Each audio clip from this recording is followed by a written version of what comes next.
누가 말한 대로 동굴의 삶은 미지의 삶이다. 고통의 삶이다. 차라리 터널의 삶이 낫지. 동굴은 어디가 끝이고 어디가 시작인지 모르는 곳이다. 동굴은 모든 꿈이 소멸된 곳, 존재론적 고통이 가득한 곳이다.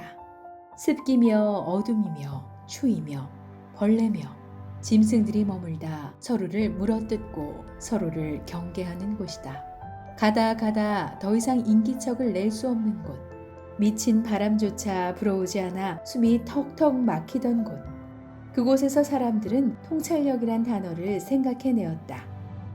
일반 은총도 이럴 때는 빛을 발한다. 동굴에서 그들은 이렇게 생각했다. 어둠 속을 꿰뚫어보는 능력만 있다면 얼마나 좋으랴. 저 앞에 무엇이 있는지 알기라도 한다면 쉽게 한 발을 내디딜 텐데 발밑에 낭떠러지가 있는지 물구덩이가 있는지 모르니 어떻게 앞으로 나아간단 말인가. 혹 누구는 그렇다면 아예 동굴에 들어가지 않으면 될 것 아니냐고 묻겠지만 이처럼 어리석은 질문이 어디 있단 말인가. 인간은 애초 비바람을 피하고 맹수를 피하기 위해서라도 동굴 속에 들어가야 할 존재임을, 문제는 동굴 입구를 들어서자마자 앞으로 나아가야 한다는 것이다. 그런데 앞에 무엇이 있는지 모른다면? 어떤 사람은 매너와 예절의 차이가 무엇이냐 묻고 어떤 사람은 이미지와 개념의 차이가 무엇이냐고 따지는데 불빛도 없는 어둠 속에서 그런 논쟁이 무슨 의미가 있다는 말인가? 동굴 속에 살다 가장 비참해지는 것은 역시 좀비를 만나거나 좀비가 되는 것이다. 돌아 나올 수 없는 곳에서 좀비를 만나면 최악이다. 더 무서운 건 자식이 좀비에 물려 좀비가 되는 것이다. 좀비가 되면 뇌 기능이 멈추고 남의 피를 탈취하겠다는 생각만 하게 만든다. 동굴 속 좀비는 동굴 밖 좀비보다 더 축축하다. 치매 걸린 연체동물 비슷하다. 치매 얘기는 안 하려고 했는데 치매는 치명적이다. 놀라운 건 어린아이도 치매 환자가 될 수 있다는 얘기를 어제 들었다. 세상에. 치질 좀비보다 치매 좀비는 생각만 해도 끔찍하다. 좀비 중에서도 치매 좀비는 최악이다. 치매가 시작되면 첫째, 기억력이 감퇴하고, 둘째, 활동력이 저하되며, 셋째, 충동 조절 능력 불가, 넷째, 언어 사용이 이상해지며, 다섯째, 말귀를 못 알아듣고, 여섯째, 환각, 일곱째, 우울증, 여덟째, 사지마비가 일어나면 이미 때가 늦었다.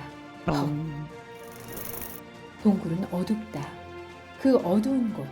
똑같이 동굴에 살면서도 비극의 가족사를 만들어내는 사람이 있고 승리의 가족사를 만들어내는 사람이 있다. 눈치챘겠지만 생명력은 물론 통찰력 유무가 그렇게 만든다는 것이다. 문제는 자식이 첫째 단계에 들어갈 때부터 문제의 심각성을 알아내는 통찰력이 필요하다는 것이다. 말처럼 쉬운 건 아니지만 통찰이 동굴에서 시작됐다는 사실은 우리를 안심하게 해준다. 최악의 상황에서도 소망은 있기 때문이다. 처음 동굴에서 통찰력이란 단어를 고안해낸 사람은 필시 생각 좀 하는 사람이었을 것이다. 감상의 깊이라고나 할까? 플라톤? 이미 누군가 플라톤의 동굴 비유는 허상과 실제에 관한 상징적 의미가 있다고 설파했다. 벌써 오래전에 플라톤은 동굴 이데아론을 통해 인생을 허상과 본질 사이에서 몸부림치며 결박된 죄수 같다고 봤다.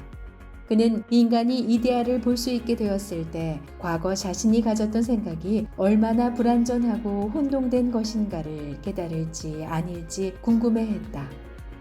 그러면서 그걸 깨달은 사람은 다시 등을 돌려 동굴로 돌아가 죄수들에게 그들의 세계가 얼마나 불완전한 것인가를 알려주려고 할 거라고 내다봤다. 그러나 그의 예견은 틀렸다.